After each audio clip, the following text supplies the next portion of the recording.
Assalamualaikum warahmatullahi wabarakatuh. Sebelumnya saya ucapkan terima kasih kepada Bapak Ibu dosen program studi pendidikan kimia yang telah berkenan untuk menonton video seminar hasil saya ini. Saya Indah Melinda dengan NPM A1F016016 akan mempresentasikan hasil penelitian saya yang berjudul uji aktivitas antioksidan dan antibakteri ekstrak kulit akar pandan laut atau Pandanus odorifera terhadap bakteri Escherichia coli dan Staphylococcus aureus dengan dosen pembimbing utama yaitu Bapak Dr. Andes Hermansyah Amir MPD dan dosen pembimbing pendamping yaitu Ibu Dr. Rina Elpia MSI. Baiklah, bismillahirrahmanirrahim, presentasi akan saya mulai. Adapun yang melatar belakangi penelitian saya ini yang pertama adalah infeksi. Infeksi merupakan suatu penyakit yang menyerang sistem kekebalan tubuh sehingga dapat menyebabkan kematian. Salah satu penyebab infeksi karena adanya aktivitas mikrobopatogen seperti bakteri. Salah satu contoh bakteri yang dapat menyebabkan infeksi antara lain adalah bakteri Escherichia coli dan bakteri Staphylococcus aureus. Bakteri Escherichia coli merupakan bakteri gram negatif yang berbentuk menyerupai batang dan dapat menyebabkan berbagai macam penyakit seperti infeksi traktus urinarius, kemudian meningitis dan juga septisemia. Nah, sebagian besar bakteri Escherichia coli ini berada dalam saluran pencernaan tubuh kita baik pada hewan. Namun ada juga yang bersifat patogen sehingga dapat menyebabkan timbulnya penyakit diare pada manusia. Sedangkan pada bakteri Staphylococcus aureus merupakan bakteri gram positif dan berbentuk kokus dan juga bersifat patogen bagi manusia. Sehingga bakteri Staphylococcus ini dapat menyebabkan berbagai macam penyakit seperti infeksi pada kulit, infeksi pada jaringan lunak dan juga dapat menyebabkan meningitis. Salah satu upaya pencegahan dan pengobatan penyakit yang disebabkan karena bakteri adalah dengan pemakaian antibiotik. Namun, pemakaian antibiotik yang berlebihan dapat menyebabkan permasalahan baru, yakni timbulnya resistensi bakteri. Oleh sebab itu, dibutuhkan alternatif baru dalam mencegah dan mengobati penyakit yang disebabkan oleh bakteri. Pemilihan bahan alam merupakan alternatif yang menjanjikan, karena di samping resiko efek samping yang ditimbulkan lebih kecil, juga bahannya lebih mudah untuk didapatkan. Kita ketahui bahwasannya Indonesia merupakan negara yang kaya akan tumbuhan dan tanaman herbal yang mengandung berbagai macam metabolis sekunder sehingga dapat dijadikan untuk mengobati atau mengurangi berbagai macam penyakit. Metabolis sekunder yang terdapat pada tumbuhan ataupun tanaman herbal tersebut terdiri dari fenolik, kemudian flavonoid, tanin, dan lain-lain sebagainya yang dapat dijadikan sebagai agen antioksidan. Antioksidan merupakan senyawa atau komponen kimia yang dalam jumlah tertentu mampu mengurangi atau memperlambat kerusakan yang disebabkan akibat proses oksidasi dan juga mampu melindungi tubuh kita dari serangan radikal bebas. Salah satu tanaman atau tumbuhan herbal yang berkhasiat sebagai obat-obatan tradisional salah satunya adalah kelompok tumbuhan Pandanus. Spesies lain dari kelompok tumbuhan Pandanus ini salah satunya adalah pandan laut atau yang biasa kita sebut dengan nama latinnya adalah Pandanus odorifera. Pandan laut atau Pandanus odorifera merupakan suatu tumbuhan liar yang habitatnya berada di pesisir pantai. Nah, pandan laut tersebut atau Pandanus odorifera ini tersebar di seluruh berbagai belahan dunia seperti di Polinesia, Australia, Asia Selatan, bahkan pandan laut atau Pandanus odorifera ini banyak sekali ditemukan di Indonesia. Nah, Pandanus odorifera atau pandan laut ini banyak juga ditemukan di daerah Bengkulu. Namun masyarakat Bengkulu belum mengetahui manfaat dari tumbuhan pandan laut ini. Hanya daun dan buahnya saja yang digunakan oleh masyarakat Bengkulu sebagai obat-obatan tradisional. Jika dilihat dari segi morfologinya, bagian akar tanaman pandan laut ini memiliki ciri-ciri yang khusus, yakni akarnya besar, kemudian kuat, tebal, dan juga tersedia dalam jumlah yang banyak. Namun, meskipun tersedia dalam jumlah yang banyak, masyarakat Bengkulu tidak mengetahui manfaat dari akar pandan laut tersebut. Oleh sebab itu, peneliti tertarik untuk melakukan penelitian mengenai uji fitokimia kulit akar pandan laut dan juga melakukan uji antioksidan dan antibakteri ekstrak kulit akar pandan laut terhadap bakteri Escherichia coli maupun bakteri Staphylococcus aureus. Adapun batasan masalah dalam penelitian ini yang pertama adalah sampel yang akan diuji aktivitas antioksidan dan antibakteri adalah sampel kulit akar pandan laut atau Pandanus odorifera yang diambil di pinggir pantai di sekitar daerah Sungai Suci, Kabupaten Bengkulu Tengah. Kemudian yang kedua, senyawa metabolis sekunder yang terdapat pada kulit akar pandan laut diidentifikasi dengan uji fitokimia antara lain flavonoid, alkaloid, saponin, tanin, terpenoid, dan juga steroid. Kemudian yang ketiga, ekstraksi kulit akar pandan laut dilakukan dengan menggunakan metode maserasi bertingkat dengan menggunakan 3 jenis pelarut, yaitu N-heksana, etil asetat, dan juga etanol. Kemudian uji aktivitas antioksidan dilakukan dengan menggunakan DPPH terhadap fraksi N-heksana, etil asetat, dan juga etanol. Selanjutnya, untuk uji aktivitas antibakteri dilakukan dengan menggunakan metode difusi cakram terhadap pertumbuhan bakteri Escherichia coli dan juga Staphylococcus aureus. Adapun rumusan masalah dari penelitian ini, yang pertama, bagaimana profil fitokimia dari kulit akar pandan laut atau Pandanus odorifer. Yang kedua, bagaimana kriteria aktivitas antioksidan dari senyawa metabolit sekunder yang terdapat pada ekstrak kulit akar pandan laut atau Pandanus odorifer. Kemudian yang ketiga, bagaimana kriteria aktivitas antibakteri dari ekstrak kulit akar pandan laut atau Pandanus odorifer terhadap pertumbuhan bakteri Escherichia coli dan Staphylococcus aureus. Adapun tujuan penelitian ini, yang pertama, untuk mengetahui profil fitokimia kulit akar pandan laut atau Pandanus odorifer. Kemudian yang kedua, untuk mengetahui kriteria aktivitas antioksidan dari senyawa metabolit sekunder yang terdapat pada ekstrak kulit akar pandan laut atau Pandanus odorifer. Kemudian yang terakhir, yakni untuk mengetahui kriteria aktivitas antibakteri ekstrak kulit akar pandan laut atau Pandanus odorifer terhadap pertumbuhan bakteri Escherichia coli dan Staphylococcus aureus. Adapun manfaat penelitian yakni yang pertama bagi peneliti, dapat menambah ilmu pengetahuan tentang tanaman herbal, yaitu kulit akar pandan laut atau Pandanus odorifer yang dapat dijadikan sebagai antioksidan dan antibakteri. Kemudian yang kedua yakni bagi pengembangan ilmu pengetahuan, yakni dapat memberikan informasi ilmiah bahwasannya kulit akar pandan laut mengandung senyawa kimia yang dapat dijadikan sebagai tanaman herbal, antioksidan, dan antibakteri. Kemudian yang terakhir yakni manfaat bagi masyarakat, bahwasannya memberikan informasi kepada masyarakat bahwa kulit akar pandan laut dapat berpotensi sebagai tanaman herbal. Adapun tinjauan pustaka yang saya gunakan dalam penelitian ini adalah sebagai berikut. Kemudian untuk penelitian yang relevan yang saya gunakan dalam penelitian ini, yang pertama adalah penelitian yang dilakukan oleh Haji pada tahun 2014. Setelah itu penelitian yang dilakukan oleh Musa pada tahun 2017. Kemudian penelitian yang dilakukan oleh Mulyadi dan kawan-kawan pada tahun 2017, dan penelitian yang dilakukan oleh Andriani dan kawan-kawan pada tahun 2019, dan yang terakhir yaitu penelitian yang dilakukan oleh Andriani dan kawan-kawan pada tahun 2020. Kemudian untuk kerangka berpikir yang saya gunakan dalam penelitian ini adalah sebagai berikut.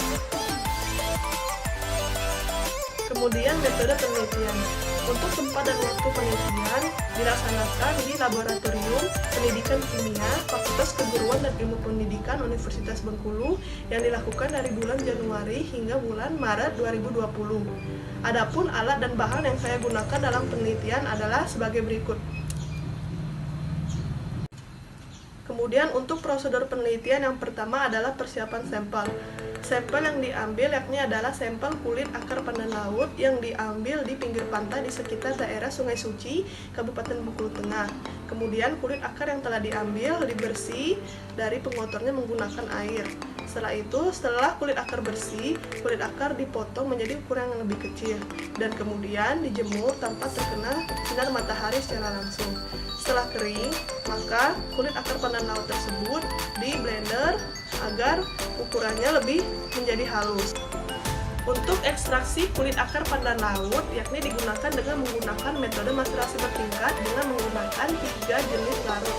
Yang pertama N-heksana, kemudian etil asetat, dan yang terakhir yaitu etanol. Kemudian untuk pembuatan reagen yakni dengan pembuatan reaksi Maillard. Setelah itu pembuatan larutan besi 3 klorida sebanyak 1%. Setelah itu pembuatan larutan asam sulfat yakni dengan konsentrasi 2 normal. Setelah itu untuk uji fitokimia dilakukan untuk uji alkaloid, kemudian steroid, flavonoid, tanin, saponin, dan triterpenoid. Untuk pembuatan larutan uji terlebih dahulu dibuat yaitu larutan induk. Larutan induk dibuat dengan melarutkan 10 mg ekstrak E1, E2, dan E3 ke dalam labu ukur 10 ml dengan menggunakan metanol PA, sehingga didapatkanlah konsentrasi sebanyak atau sebesar 1000 ppm. Setelah itu, larutan induk yang telah dibuat, larutan induk E1, E2, dan E3 diencerkan dengan menggunakan metanol PA, sehingga didapatkan konsentrasi masing-masing, yakni 100, 200, 300, 400, dan 500 untuk setiap E1, E2, dan E3. Untuk larutan uji dibuat dengan cara melarutkan masing-masing larutan induk E1, E2, dan E3 sebanyak 1, 2, 3, dan 4, dan 5 ml metanol PA, kemudian dimasukkan ke dalam lampu ukur 10 ml sampai tanda batas hingga diperoleh konsentrasi masing-masing uji, yakni yang 100, 200, 300, dan 400 serta 500 ppm tadi. Kemudian untuk langkah yang selanjutnya yakni penentuan panjang gelombang serapan maksimum. Setelah dilakukan penentuan panjang gelombang serapan maksimum DPPH, kemudian dibuatlah larutan kontrol positif. Dalam penelitian ini, larutan kontrol positif yang dipakai adalah vitamin C atau asam askorbat dengan konsentrasi yang telah dibuat, yakni 2, 4, 6, 8, dan 10 ppm. Untuk penentuan aktivitas antioksidan kulit akar pandan laut dilakukan dengan menggunakan alat yaitu spektrofotometer UV vis. Nah, pada alat tersebut didapatkan data yakni absorbansi dari masing-masing larutan DPPH. Setelah didapatkan absorbansi dari masing-masing konsentrasi larutan uji E1, E2, dan E3, maka dihitung persen hambatan dengan menggunakan rumus sebagai berikut. Setelah didapatkan nilai persen hambatan dari larutan uji tersebut, maka ekstrak kulit akar pandan laut pada masing-masing larutan uji dianalisis dan dihitung nilai IC50-nya. Adapun tabel mengenai klasifikasi aktivitas antioksidan menurut Blois berdasarkan nilai IC50 yakni sebagai berikut. Kemudian untuk pembuatan media bakteri diawali dengan pembuatan nutrien agar. Nah, setelah nutrien agar dibuat, kemudian disterilisasi dengan menggunakan autoclave. Setelah itu, nutrien agar ini dipindahkan ke dalam cawan Petri. Setelah nutrien agar dibuat, maka dilanjutkan dengan pembuatan nutrien broth. Setelah nutrien broth dibuat, lalu disterilisasi dengan menggunakan autoclave, maka nutrien broth tersebut dipindahkan ke dalam tabung reaksi. Setelah dilakukan pembuatan media bakteri, langkah selanjutnya yakni dengan peremajaan bakteri uji. Setelah dilakukan peremajaan bakteri uji baik pada Staphylococcus aureus maupun bakteri Escherichia coli, maka langkah selanjutnya yakni pembuatan larutan uji. Larutan uji ini dibuat dengan melarutkan E1, E2, dan E3 sebanyak 0,1 gram dengan menggunakan yakni pelarut DMSO 1% dengan menggunakan lampu ukur 10 ml sehingga didapatkan variasi konsentrasi untuk E1, E2, dan E3 masing-masing yakni 10 pangkat 3, 10 pangkat 2, 10 pangkat 1, dan 1 ppm. Nah, untuk kontrol positif yang digunakan dalam penelitian ini yakni menggunakan ampicillin, di mana ampicillin tersebut dilarutkan sebanyak 0,02 gram dengan aquades sehingga volumenya mencapai 100 ml. Dan untuk larutan kontrol negatif yang digunakan yakni adalah DMSO itu sendiri sebanyak 1%. Penentuan aktivitas antibakteri pada kulit akar pandan laut terhadap bakteri Escherichia coli dan Staphylococcus aureus dilakukan dengan metode difusi cakram. Adapun langkah yang pertama yakni larutan uji E1, E2, dan E3 dengan variasi konsentrasi 10 pangkat 3, 10 pangkat 2, 10 pangkat 1, dan 1 ppm disiapkan sebanyak 4 ml di dalam botol vial kecil. Kemudian, media nutrien agar yang telah dingin dan memadat pada cawan Petri atau Petri dish ditanami dengan bakteri uji sebanyak 10 mikroliter dan diratakan dengan menggunakan spreader. Setelah itu, kertas cakram yang telah dibuat dicelupkan ke dalam masing-masing larutan uji hingga merata di seluruh permukaan cakram. Lalu diletakkan pada media nutrien agar yang telah memadat dan telah ditanami oleh bakteri uji. Setelah itu, kertas cakram yang ada pada media nutrien agar yang ada dalam Petri dish atau cawan Petri diinkubasi selama 2 kali 24 jam pada suhu 37 derajat Celcius. Setelah diinkubasi selama 2 kali 24 jam, dilihat zona bening yang dihasilkan pada cawan Petri. Aktivitas antibakteri terbesar ditunjukkan oleh luas diameter zona bening terbesar yang terbentuk dari masing-masing konsentrasi tersebut. Untuk pengamatan dan pengukuran aktivitas antibakteri pada kulit akar pandan laut terhadap bakteri Escherichia coli dan Staphylococcus aureus dilihat daerah bening yang terbentuk. Nah, daerah bening tersebut merupakan petunjuk kepekaan bakteri uji terhadap antibiotik atau bahan antibakteri lainnya yang digunakan sebagai bahan uji yang dinyatakan dengan lebar diameter zona hambat. Nah, diameter zona hambat yang diukur dalam satuan milimeter dengan menggunakan jangka sorong digital dengan cara diameter keseluruhan dikurangi dengan diameter kertas cakram. Adapun diameter zona hambat yang diperoleh dikategorikan kekuatan daya antibakterinya berdasarkan penggolongan sebagai berikut. Selanjutnya yaitu hasil dan pembahasan. Yang pertama yaitu persiapan sampel kulit akar pandan laut atau Pandanus odorifera. Sampel kulit akar pandan laut yang diambil di pinggir pantai di sekitar daerah Sungai Suci Kabupaten Bengkulu Tengah. Sampel kulit akar pandan laut yang diambil kemudian dibersihkan dari kotoran menggunakan air. Setelah itu ditimbang berat segar atau berat basahnya, yaitu diperoleh sebanyak 7,6 kg. Setelah itu sampel kulit akar pandan laut dipotong kecil-kecil lalu dijemur selama 7 hari tanpa terkena sinar matahari secara langsung. Nah, tujuan pengeringan tanpa terkena sinar matahari yakni untuk menghindari atau agar senyawa kimia yang terdapat dalam sampel kulit akar pandan laut ini tidak rusak. Setelah itu ditimbang berat keringnya sehingga diperoleh berat kering dari sampel kulit akar pandan laut yaitu 4,3 kg. Sehingga dari berat basah dan berat kering sampel kulit akar pandan laut bisa dihitung presentasi kadar airnya, yakni untuk presentasi kadar air kulit akar pandan laut yaitu 43,43%. Setelah itu, setelah sampel kering, sampel dihaluskan dengan menggunakan blender sehingga struktur atau tekstur kulit akar pandan laut lebih halus. Selanjutnya yaitu ekstraksi kulit akar pandan laut. Ekstraksi kulit akar pandan laut ini dilakukan dengan menggunakan metode ekstraksi cara dingin, yaitu metode maserasi bertingkat. Di mana metode maserasi bertingkat ini digunakan dengan menggunakan 3 jenis macam pelarut, yaitu N-heksana sebagai pelarut nonpolar, kemudian etil asetat pelarut semipolar, dan etanol sebagai pelarut polar.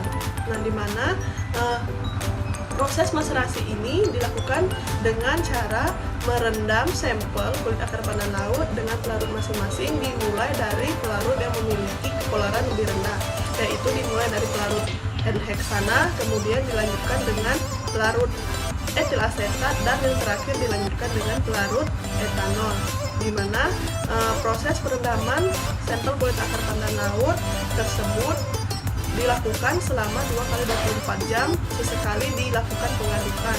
Nah, tujuan pengadukan ini agar sampel kulit akar pandan laut tidak terlalu memadat, sehingga pelarut yang digunakan dalam merendam sampel ini dapat menembus sampel kulit akar pandan laut sehingga proses maserasi atau filtrat yang didapatkan ini sempurna. Maserasi dilakukan dengan cara merendam sampel dengan pelarutnya masing-masing dengan sesekali dilakukan pengadukan. Nah, tujuan dari pengadukan ini yaitu untuk agar si sampel tidak terlalu memadat, sehingga pelarut yang digunakan dalam merendam sampel tersebut dapat menembus sampel sehingga senyawa-senyawa aktif yang terdapat di dalam sampel dapat tertarik oleh pelarut.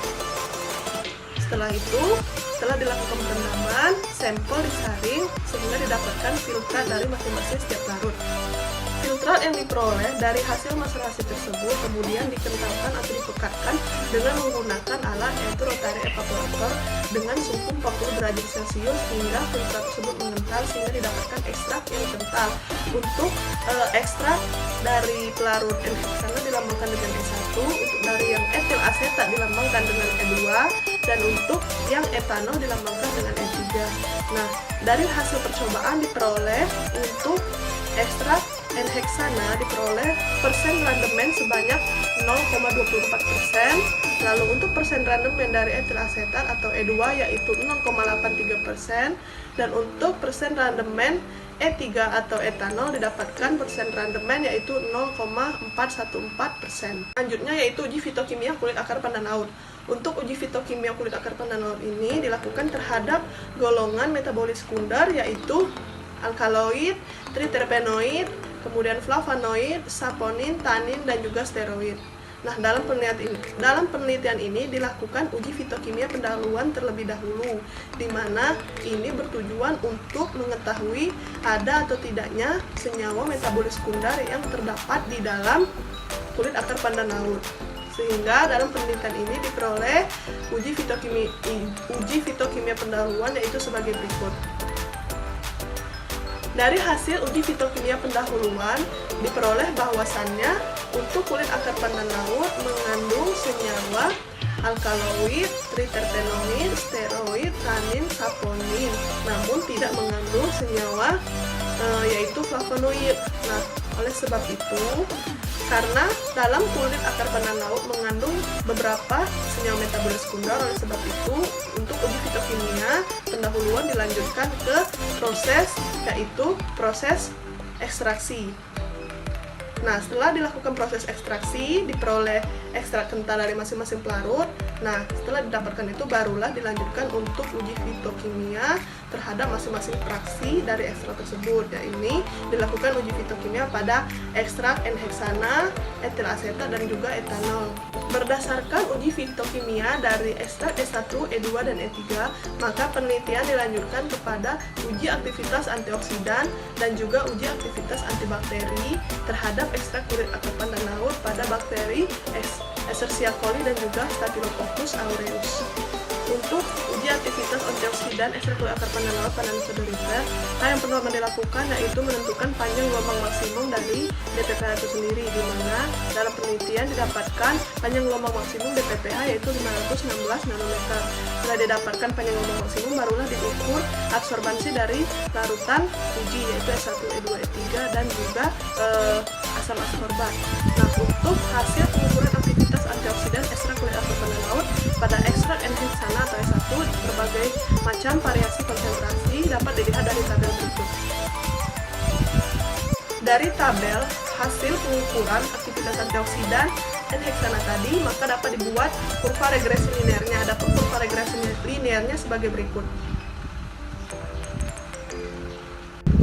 Untuk hasil pengukuran fraksi etil asetat dapat dilihat sebagai berikut. Dan juga hasil kurva regresi linear dari etil asetat juga dapat dilihat yakni sebagai berikut. Adapun untuk hasil pengukuran dari etanol atau E3 yaitu sebagai berikut. Setelah itu untuk kurva regresi linearnya yaitu sebagai berikut. Dan yang terakhir yaitu untuk larutan pembanding atau kontrol positif dari hasil pengukuran pada asam askorbat atau vitamin C yaitu dapat dilihat sebagai berikut. Kemudian untuk kurva regresi linear dari asam askorbat yaitu sebagai berikut. Dari keempat kurva regresi linear dari E1, E2, E3, dan juga asam askorbat, maka dapat dihitung nilai IC50 dari larutan tersebut, sehingga didapatkan nilai IC50 dari E1, E2, E3, dan asam askorbat yaitu sebagai berikut. Dari perhitungan nilai IC50 yang telah didapatkan, dapat diketahui bahwasannya untuk ekstrak N-heksana memiliki aktivitas antioksidan yang lemah, sedangkan untuk fraksi etil asetat, kemudian etanol, dan juga asam askorbat sebagai larutan pembanding memiliki aktivitas antioksidan yang sangat kuat. Ini dapat dilihat dari nilai IC50 yang diperoleh. Untuk uji aktivitas antibakteri ekstrak kulit akar pandan laut terhadap bakteri Escherichia coli dan Staphylococcus aureus dilakukan dengan menggunakan metode difusi cakram, di mana kertas cakram yang digunakan yaitu dibuat dari kertas saring Weidmann nomor 1 yang dibentuk lingkaran dengan diameter 5 mm. Setelah itu, kertas cakram tersebut dicelupkan pada bakteri uji yang telah disiapkan pada larutan uji yang telah disiapkan, lalu diletakkan di dalam media nutrien agar yang telah diinokulasi oleh bakteri, lalu diinkubasi selama 2x24 jam pada suhu 30 derajat Celcius. Sehingga setelah 2x24 jam tersebut, maka dapat dilihat zona bening yang terbentuk dari masing-masing ekstrak variasi konsentrasi. Berikut merupakan data hasil pengukuran terhadap zona bening yang dihasilkan dari berbagai macam konsentrasi pada bakteri Escherichia coli dan Staphylococcus aureus. Dari data yang telah dihasilkan tadi, sehingga dapat dibuat grafik aktivitas antibakteri pada E. coli dan juga Staphylococcus aureus, di mana dapat dilihat sebagai berikut. Ini untuk E. coli dan Staphylococcus aureus. Nah, dari grafik tersebut dapat dilihat bahwasannya setiap kenaikan atau setiap kenaikan konsentrasi akan mempengaruhi zona bening yang dihasilkan oleh masing-masing bakteri, di mana semakin besar konsentrasi maka zona bening yang dihasilkan akan semakin besar. Namun dari hasil yang didapatkan dari masing-masing ekstrak variasi konsentrasi, baik itu pada bakteri E. coli maupun bakteri Staphylococcus aureus, jika dikategorikan dalam besarnya daya hambat zona bening yang dihasilkan, maka ketiga ekstrak tersebut, baik pada bakteri Staphylococcus aureus dan Escherichia coli, daya zona hambat yang dihasilkan atau uji aktivitas antibakterinya itu dikategorikan sebagai antibakteri yang lemah. Nah, dari zona bening yang dihasilkan pada ekstrak E1, E2, E3, berbagai variasi konsentrasi pada pertumbuhan bakteri Escherichia coli dan juga Staphylococcus aureus masih dikategorikan sebagai antibakteri yang lemah. Hal ini disebabkan karena menurut literatur yang ada, yang berpeluang menyumbangkan aktivitas antibakteri yang paling baik adalah senyawa golongan fenolik, yang antara lain yaitu pada tanin dan juga flavonoid. Nah, dari percobaan yang telah dilakukan pada uji fitokimia, golongan flavonoid yaitu negatif, sehingga hal inilah yang menyebabkan aktivitas antibakteri pada E1, E2, E3 variasi konsentrasi terhadap pertumbuhan bakteri E. coli dan Staphylococcus aureus masih dikategorikan sebagai antibakteri yang lemah. Kemudian yaitu penutup. Adapun simpulan dari penelitian ini yang pertama adalah hasil uji fitokimia ekstrak kulit akar pandan laut atau Pandanus aderifera positif mengandung golongan senyawa metabolit sekunder berupa alkaloid, steroid, retekanoid, tanin, dan juga saponin. Kemudian yang kedua, secara umum kulit akar pandan laut Pandanus aderifera berpotensi sebagai zat antioksidan, di mana dari hasil penelitian yang didapatkan, uji aktivitas antioksidan menggunakan metode DPPH menunjukkan bahwa fraksi E2 atau etil asetat dan juga E3 atau etanol serta asam askorbat sebagai pembanding dikategorikan sebagai antioksidan yang sangat kuat dengan nilai IC50 yaitu berturut-turut 10,34 ppm, kemudian 27,4 ppm dan juga 11,44 ppm. Sedangkan untuk fraksi N-heksana dikategorikan sebagai antioksidan yang lemah karena memiliki nilai IC50 yaitu 242,5 ppm. Dan yang terakhir yaitu secara umum kulit akar pandan laut Pandanus aderifera tidak berpotensi sebagai zat antibakteri, di mana dari hasil penelitian pada uji aktivitas antibakteri menggunakan metode difusi cakram, ekstrak terhadap pertumbuhan bakteri Escherichia coli dan Staphylococcus aureus menunjukkan bahwa fraksi E1, E2 dan E3 dikategorikan sebagai antibakteri yang lemah. Adapun saran dalam penelitian ini yang pertama adalah dari hasil uji fitokimia yang didapatkan perlu dilakukan penelitian lebih lanjut tentang aktivitas antioksidan dari kulit akar pandan laut atau Pandanus aderifera yang dapat berpotensi sebagai zat anti kanker. Kemudian yang kedua, perlu dilakukan isolasi, pemurnian dan penentuan struktur kimia dari senyawa metabolit sekunder dari kulit akar pandan laut atau Pandanus aderifera pada fraksi etil asetat dan etanol yang aktif berperan sebagai zat antioksidan. Kemudian yang selanjutnya itu adalah berikut merupakan daftar pustaka yang saya gunakan dalam penelitian ini. Baiklah, itu tadi presentasi seminar hasil dari saya. Jika ada kekurangan, saya mohon maaf. Kepada Allah, saya mohon ampun. Wabillahi taufiq wal hidayah. Wassalamualaikum warahmatullahi wabarakatuh.